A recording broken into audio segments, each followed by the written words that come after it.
Was tun Sie da? Ich wollte nur Hallo sagen. Hallo. George Pemberton. Serena Shaw. Ich finde, wir sollten heiraten. Ich hätte nie gedacht, dass ich dich finde. Oder überhaupt jemanden. Wie viel gehört dir? Uns. Ich wüsste gern, was Sie von unserem kleinen Betrieb hier halten. Was Sie in 9 Monaten geschafft haben, schafft man auch in 6. Ist sie deine Frau oder Teilhaberin? Beides. Ich fürchte, Ihre Aktien reichen nicht mehr aus zur Sicherung des Darlehens. Unsere Zukunft, unsere Träume, wir werden alles verlieren. Wir hatten versprochen, uns immer alles zu sagen. Ich wollte dich nicht ängstigen. So eine Frau bin ich nicht. Du bist nicht mehr derselbe. Das Einzige, was sich verändert hat, bist du. Ich will, dass wir alles um uns herum vergessen. Du hast einen Sohn. Du lügst.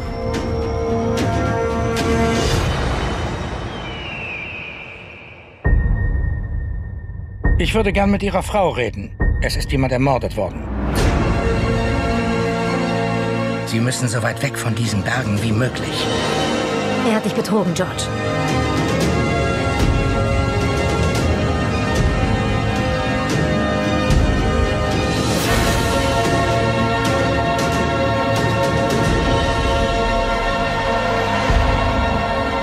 Alles, was du getan hast, hast du für uns getan.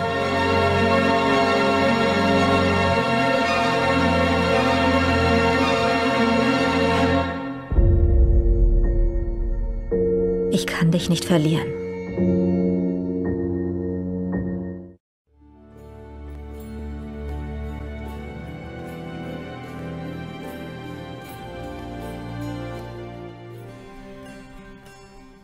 The film is set in 1929 to 1930, so it's right at the beginning of the crash. Predominantly takes place in North Carolina in the United States.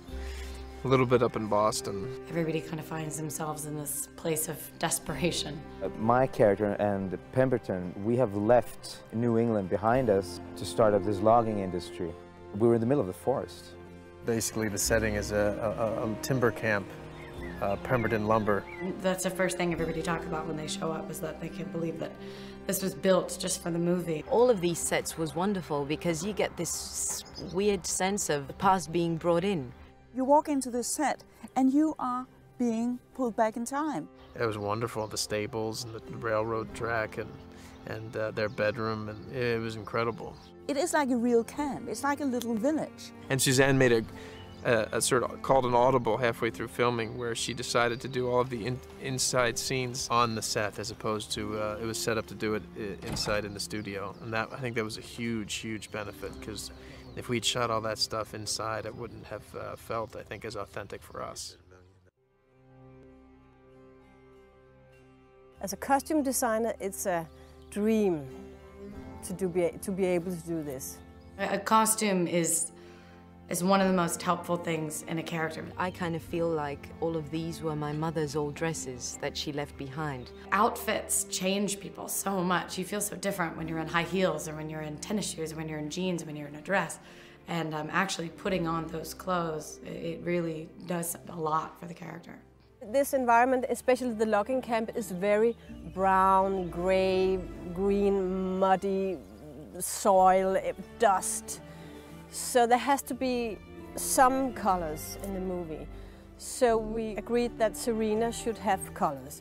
And there's not many people that actually could have colors, because it would look strange. So she was kind of my only person really to put on colors. I actually loved putting on George's outfit every day and then walking onto the set as if he was coming into his camp. Costume is a very important tool in terms of addressing a specific psychology at a specific time.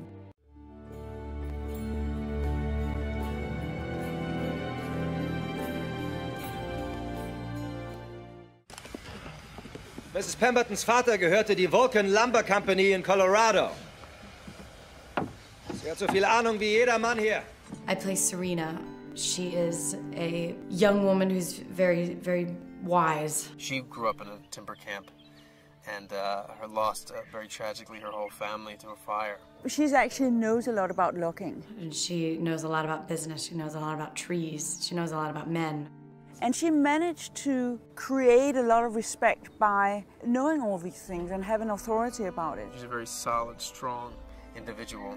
She takes a lot of people by surprise by how powerful she is. A more fragile woman could have known all the same as she did and never have succeeded in generating the respect she does. She knows just as much, if not more, than the men do. And she's never shy about sharing that. It has to come with charm and all those baffling, wonderful feminine qualities. And she is a woman pretty much on her own out here among all these drooling men. Jennifer's just brought that balance.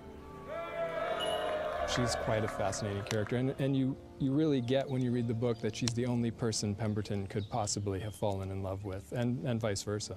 She earns respect. If she were a man, she would be very well respected and admired and probably be ruling the camp within days.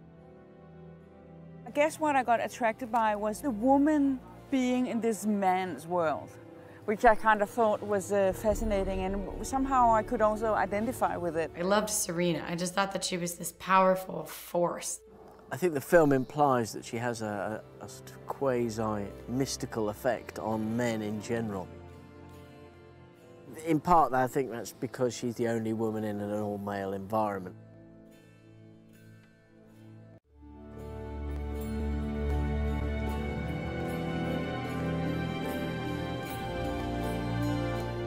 When I first read the script, I called Nick Wessler and I said, I think this should be Bradley Cooper and Jennifer Lawrence. You know, I've sort of hit the jackpot with being able to work with Jennifer Lawrence. It's so easy because a lot of times when you're filming a movie with somebody, you're getting to know them kind of at the same time. In this movie, we've already, we've worked together, we've been together, like we already know each other so well, so it was so easy to just kind of jump into it. When I knew that she was going to play this character that I had read in the script, I was fully aware that it was going to become like... He's hilarious. That always makes it easier too. The entire process is so much easier.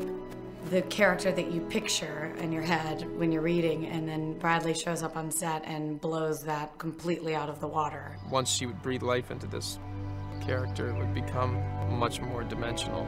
It could be very easy to portray her as a stock character, and there's just not one moment where you don't believe that she's a human being. She is a wonderful, wonderful actress. Her probably biggest asset is her level of relaxation when she acts, and because of that, everything sort of happens.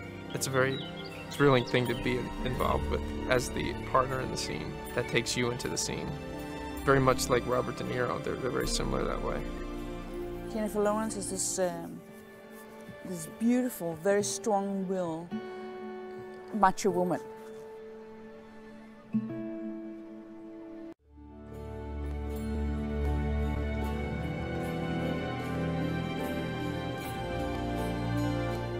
Everything that she does is so real.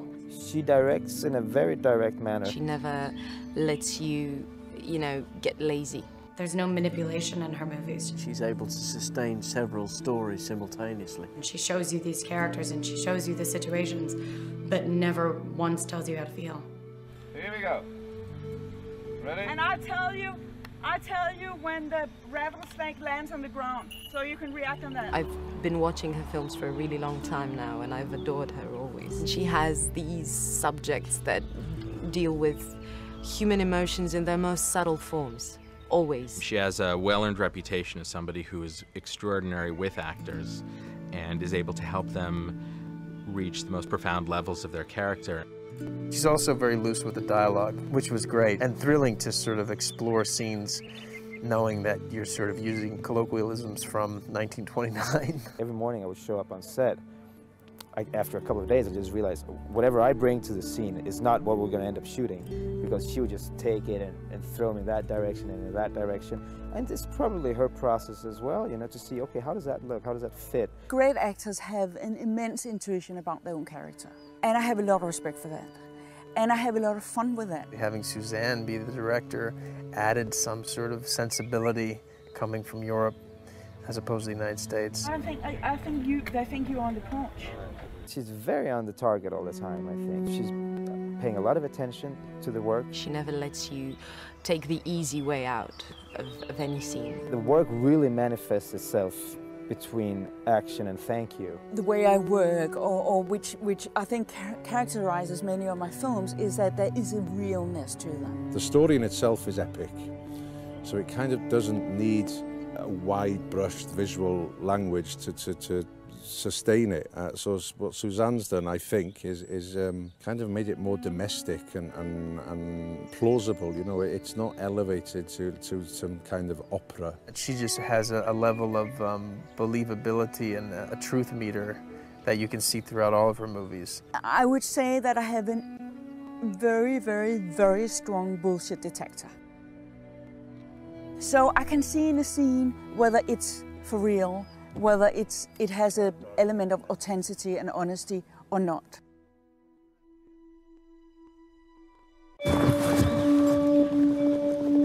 Was tun Sie da?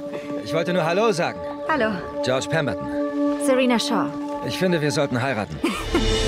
Es ist der wohl schnellste Heiratsantrag der Filmgeschichte und dennoch kein Auftakt für eine kitschige Love Story. Nach Silver Linings brillieren Bradley Cooper und Jennifer Lawrence als skrupellose Geschäftsleute und leidenschaftliches Liebespaar in Susanne Biers Drama Serena. Wie viel gehört dir? Uns. Ich wüsste gern, was Sie von unserem kleinen Betrieb hier halten. Was Sie in 9 Monaten geschafft haben, schafft man auch in 6. Ich spiele Serena. Sie ist eine junge, sehr kluge Frau. Serena ist in einem Holzlager aufgewachsen und hatte ihre ganze Familie auf tragische Weise bei einem Brand verloren. Sie kennt sich in der Geschäftswelt aus. Sie weiß viel über Bäume, aber auch über Männer. Ich erwarte von euch, Ihren Anweisungen genauso zu folgen wie meinen. Mr. Campbells und Mr. Buchanans.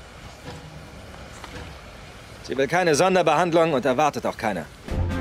Die dänische Regisseurin Susanne Bier siedelt den Film in den Wäldern North Carolinas Ende der 20er Jahre an. Eine raue Gegend, in der taffe Frauen eine große Wirkung auf Männer hatten.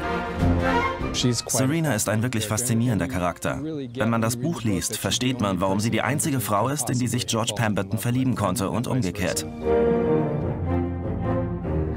Als Mann wäre sie sehr angesehen und bewundert und würde das Lager nach ein paar Tagen vermutlich selbst leiten.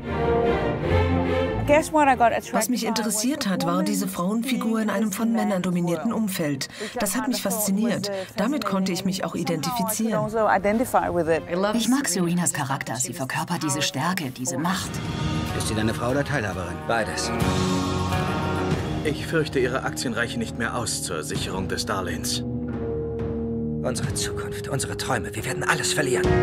Wir hatten versprochen, uns immer alles zu sagen. Ich wollte dich nicht ängstigen. So eine Frau bin ich nicht. Nachdem ich das Drehbuch gelesen hatte, rief ich den Produzenten Nick Wechsler an und sagte, ich glaube, Bradley Cooper und Jennifer Lawrence sollten die Hauptrollen spielen. Es ist ein echter Glücksfall, mit Jennifer zu arbeiten. Ich hätte nie gedacht, dass ich dich finde. Oder überhaupt irgendjemanden. Wirklich, du hast keine Ahnung. Als ich erfahren habe, dass sie diese Rolle spielt, war mir sofort klar, dass es gut werden würde. Ich will, dass wir alles um uns herum vergessen. Du hast einen Sohn. Du lügst.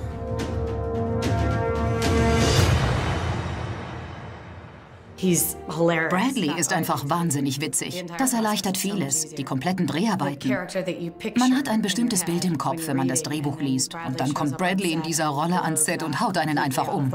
Ich würde gern mit Ihrer Frau reden. Es ist jemand ermordet worden. Sie müssen so weit weg von diesen Bergen wie möglich. Er hat dich betrogen, George.